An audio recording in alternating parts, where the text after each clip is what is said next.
मैं अपनी बात चंद लाइनों से शुरू करूंगा। गमों की आग को अश्कों पर उबाल कर देखो, गमों की आग को अश्कों पर उबाल कर देखो, बनेंगे रंग किसी पर भी डाल कर देखो, और तुम्हारे दिल की चुभन भी जरूर कम होगी किसी के पांव का कांटा निकाल कर देखो, किसी के पांव का कांटा निकाल कर देखो। भारत का लोकतंत्र आम आदमी के पैर से कांटा निकालने के लिए बनाएगा लोकतंत्र। भारत का लोकतंत्र एक महान लोकतंत्र है, दुनिया का सबसे बड़ा लोकतंत्र है, और एक ऐसा महान संविधान बाबा साहब डॉक्टर भीमराव अंबेडकर ने हमको दिया, जिसमें संप्रभुता की बात कही, जिसमें समानता की बात कही, जिसमें धर्मनिरपेक्षता की बात कही। और अगर हम भारत के लोकतंत्र को बचाना चाहते हैं, अगर हम भारत के आत्मा को बचाना चाहते हैं, तो हमको भारत के संविधान की प्रस्तावना पर अपना जीवन बिताना होगा, और भारत की प्रस्तावना को, संविधान की प्रस्तावना को बचाना होगा। और वो प्रस्तावना क्या कहती है? वो प्रस्तावना समानता की बात कहती है। लेकिन जब आजादी के 75 साल के बाद हम पढ़ते हैं कि उत्तर प्रदेश के बुलंदशहर में सीआरपीएफ का जवान थाने में जाके एप्लीकेशन देता है कि मैं दलित समाज से हूं, मुझे अपनी शादी के लिए पुलिस प्रोटेक्शन चाहिए क्योंकि मुझे घोड़ी पर चढ़ने की इजाजत नहीं है, तो भारत का लोकतंत्र शर्मिंदा होता है। जब हम पढ़ते हैं कि हिंदुस्तान के 92 लोगों के पास 55 करोड़ लोगों के बराबर की संपत्ति है, ये असमानता का स्तर जब हम पढ़ते हैं, तब हम भारत के लोकतंत्र पर कहीं ना कहीं शर्मिंदा होते हैं। और जब हम देश की धर्मनिरपेक्षता पर प्रहार देखते हैं, चोट देखते हैं, तो कहीं ना कहीं उससे हमारे लोकतंत्र को, हमारे संविधान को चोट पहुंचती है। मैं नौजवान साथियों आपसे कहना चाहता हूं, हम उस हिंदू धर्म को मानते हैं जो वसुदेव कुटुंबकम की बात कहता है, वो हिंदू धर्म जिसकी रामचरितमानस की चौपाई कहती है, सब नर करें ही परस्पर प्रीति, यानी ऐसा देश जहां हर इंसान प्यार से रहे, वो है हमारा हिंदुस्तान। विविधता में एकता भारत की विशेषता है। ये वो मुल्क है जहां बिस्मिल्लाह खान की सहनाई संकट मोचन के मंदिर में गूंजती है।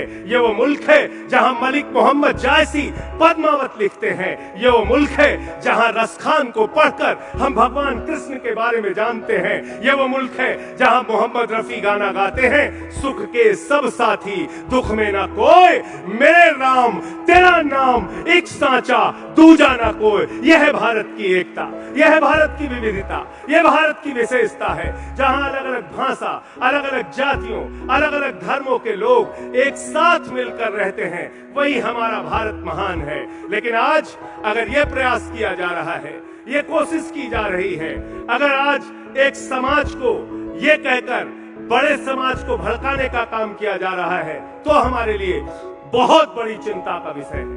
आज इस देश के अंदर कौन सी राजनीति हो रही? कहा जाता है नौजवान साथियों, बेरोजगारी के कारण दर दर की ठोकरें खाते रहना, अगर नौकरी मांगोगे तो आपको लाठियों से पिटवाया जाएगा, आपकी पीठ लाल कर दी जाएगी। नौकरी मत मांगना, लेकिन वोट एक ही पार्टी को देना, क्योंकि हम मुसलमानों को ठीक कर रहे हैं। माताओं और बहनों, महंगाई से भले ही तुम्हारा चूल्हा बर्बाद हो जाए, घर बर्बाद हो जाए, लेकिन वोट एक ही पार्टी को देना, क्योंकि हम मुसलमानों को ठीक कर रहे हैं। किसान भाइयों, भले ही तुम्हारी फसल बर्बाद हो जाए, किसानों की आमदनी दोगुना ना हो, कर्ज के बोझ के तले भले ही आत्महत्या कर लेना, लेकिन वोट एक ही पार्टी को देना, क्योंकि हम मुसलमानों को ठीक कर रहे हैं। इस देश के लोगों, कोरोना की महामारी में लाखों की संख्या में भले ही तुम्हारी जान चली जाए, चील कौवे कुत्ते तुम्हारी लाशों को नोचते रहे, लेकिन मरते मरते एक ही बात कह के जाना, वोट एक ही पार्टी को देना, क्योंकि हम मुसलमानों को ठीक कर रहे हैं। ये मुसलमानों को ठीक करते करते पूरे देश का बंटाधार कर दिया। इससे हमें सावधान रहना होगा, इससे हमें सावधान रहना होगा। ये नफरत की राजनीति से हिंदुस्तान आगे नहीं बढ़ सकता, याद रखना। ये मुल्क मोहब्बत की बुनियाद पे आगे बढ़ेगा, ये मुल्क भाईचारे की बुनियाद पे आगे बढ़ेगा। चंद पूंजीपतियों के हाथ में देश तरक्की नहीं कर सकता, साथियों याद रखना। इस देश के नौजवानों ने, किसानों ने, कर्मचारियों ने, छोटे व्यापारियों ने जो बैंकों में पैसा जमा किया था, वो पैसा उठा के चंद पूंजीपतियों को दे दिया गया। और आपको जानकर हैरानी होगी, वो कोई छोटा पैसा नहीं है। 12 लाख करोड़ रुपए चंद पूंजीपतियों को उठाकर दे दिया गया और 11 लाख करोड़ रुपए राइट ऑफ कर दिया गया। 11 लाख करोड़ रुपए राइट ऑफ कर दिया गया। जीरो लगाते लगाते आप थक जाओगे, इतना पैसा राइट ऑफ कर दिया गया। नौजवान नौकरी मांगता है, सरकार कहती है पैसा नहीं है। शिक्षा मांगता है, सरकार कहती है पैसा नहीं है। अस्पताल मांगता है, सरकार कहती है पैसा नहीं है। ये पैसा गया कहां? ये पैसा गया विजय माल्या के पास जो 9,000 करोड़ लूट के भाग जाता है। ये पैसा गया ललित मोदी के पास जो 3,000 करोड़ लूट के भाग जाता है। ये पैसा गया नीरव मोदी के पास जो 20,000 करोड़ लूट के भाग जाता है। और अभी तो एक तस्वीर आई थी ललित मोदी की जो 3,000 करोड़ लूटकर विदेशों में बैठा है, उसकी फोटो सुष्मिता सेन के साथ आई। मैंने भारत की सरकार से कहा कि तुम ललित मोदी को नहीं खोज पा रहे हो, सुष्मिता सेन से मदद ले लो, वो बता देगी ललित मोदी कहां है। वो बता देगी ललित मोदी कहां है। नौजवान साथियों, पता नहीं आपको गुस्सा आता है कि नहीं आता है, लेकिन एक बार भारत का बजट जरूर पढ़ना। देश के युवाओं के लिए जो खेल का बजट रखा गया है, वो बजट रखा गया है 3,000 करोड़ रुपए। यानी कि जितना पैसा अकेले ललित मोदी लेके भाग जाता है, उतना पूरे हिंदुस्तान के नौजवानों के लिए खेल का बजट है। जिसका 3 गुना पैसा विजय माल्या लेके भाग जाता है, उतना पैसा भारत का खेल बजट है। जिसका 7 गुना पैसा नीरव मोदी लेके भाग जाता है, उतना हिंदुस्तान का खेल का बजट है। क्या आपको गुस्सा नहीं आता? क्या आपके मन में नाराजगी नहीं होती? हिंदुस्तान के एक व्यापारी का नाम यहाँ लिया गया। 2014 में उस अडानी की संपत्ति थी 39,000 करोड़ रुपए। 2018 में उस अडानी की संपत्ति हुई 57,000 करोड़ रुपए। 2020 में उस अडानी की संपत्ति हुई 2.5 लाख करोड़ रुपए और 2022 में उस अडानी की संपत्ति हो गई 10 लाख करोड़ रुपए। कितनी हो गई? 10 लाख करोड़ रुपए। नौजवान नौकरी न मिलने के कारण अपनी जान दे रहा है और हिंदुस्तान के एक व्यक्ति के पास 10 लाख करोड़ रुपए है। कहा जा रहा है 2.5 लाख करोड़ रुपए बैंकों का कर्जा उसके ऊपर है। दुनिया का दूसरे नंबर का अमीर बन गया।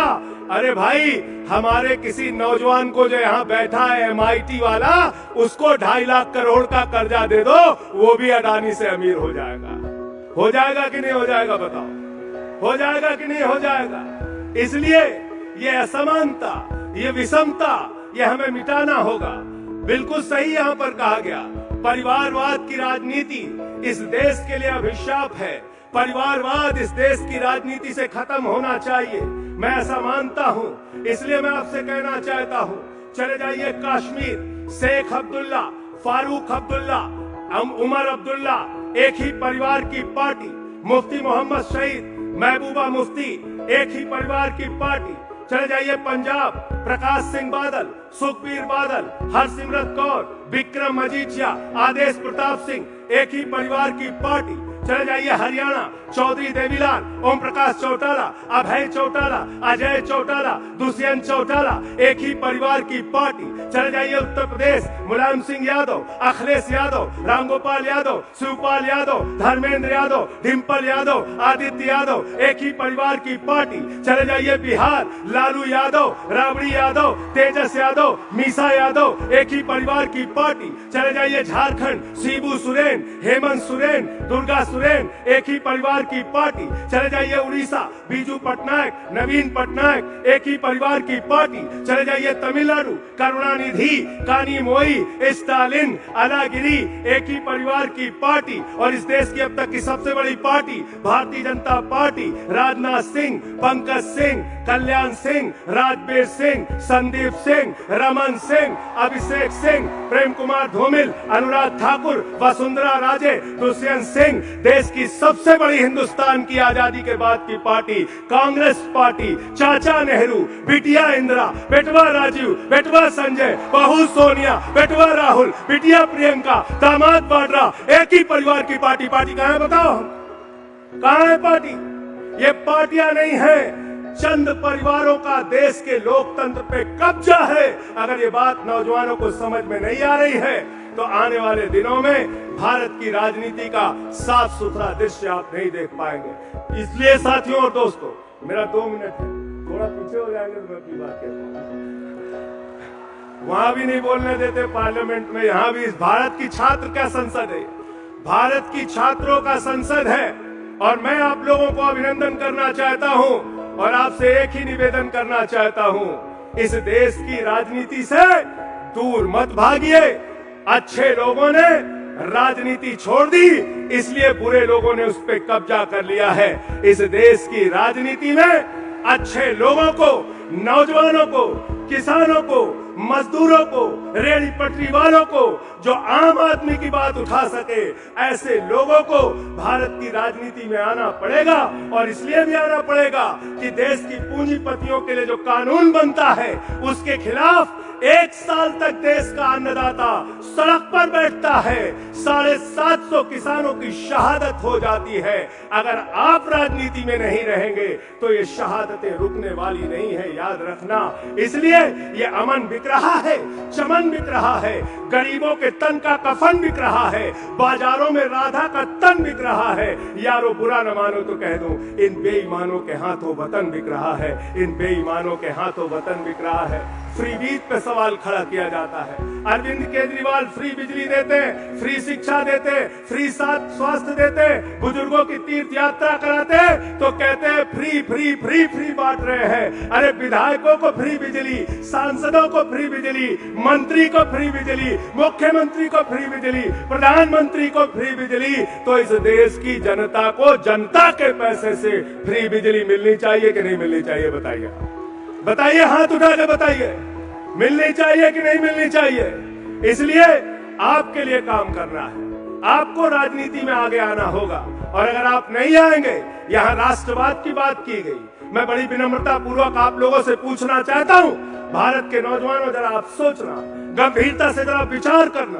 भारत के बजट में 6.5 लाख करोड़ की भारत की संपत्तियां बेचने का प्रावधान सरकार लेके आती है। हमारी रेल बेची जा रही है, हमारी सेल बेची जा रही है, हमारा कोल इंडिया बेचा जा रहा है, हमारा बीपीसीएल बेचा जा रहा है, हमारा LIC बेचा जा रहा है, हमारा बैंक बेचा जा रहा है, हमारी सड़कें बेची जा रही हैं, हमारी बिजली बेची जा रही है, हमारा पानी बेचा जा रहा है, पूरा हिंदुस्तान बेचा जा रहा है। पूरा हिंदुस्तान बेचने की तैयारी है। इसलिए आपसे कहना चाहता हूं, जागिए, सजग होइए, मुख्य धारा की राजनीति में आइए, अपने अंदर समझ पैदा कीजिए, वरना 4 साल की नौकरी देके अग्निवीर आपको बनाया जा रहा है। 17 साल में अग्निवीर बनोगे, 21 साल में रिटायर हो जाओगे, 17 साल में सैनिक, 21 साल में पूर्व सैनिक, और जीवन भर दर दर भटकता रहना पड़ेगा। मैं अंत में एक ही सवाल आपके बीच में छोड़कर जा रहा हूं, जरा सोचना, अगर हिंदुस्तान की सेना 34,000 सेना हर साल कम होगी, अगर हिंदुस्तान की सेना 20 साल तक 34,000 कम होती रही, तो भारत की सेना आधी हो जाएगी। ये कौन सा राष्ट्रवाद है? ये कौन सा भारत माता के प्रति हमारा प्रेम है? कैसे भारत की सीमाओं की सुरक्षा होगी अगर हमारे सैनिकों की संख्या कम की जाएगी? इसलिए नौजवान साथियों, इन सवालों पर सोचिए, आगे बढ़िए, आवाज लगाइए और भारत की राजनीति को स्वच्छ और साफ सुथरा कीजिए। आप शहीद आजम भगत सिंह को मानने वाले हो, आप शहीद सुखदेव और शहीद राजगुरु को मानने वाले हो, आप शहीद चंद्रशेखर आजाद को, रोशन सिंह को, राजेंद्र लाहिड़ी को, अशफाक उल्लाह को मानने वाले हो, आप 18 साल के शहीद खुदीराम बोस को मानने वाले हो। आपने प्राणों की आहुति दी, तब हिंदुस्तान आजाद हुआ। आपने अपनी कुर्बानी दी, तब हिंदुस्तान का लोकतंत्र 77 में बचा। और आज अगर भारत के लोकतंत्र पे, भारत की धर्मनिरपेक्षता पे, भारत की संप्रभुता पे, भारत की एकता पे अगर खतरा आ रहा है, तो उसको बचाने की जिम्मेदारी भी आप नौजवान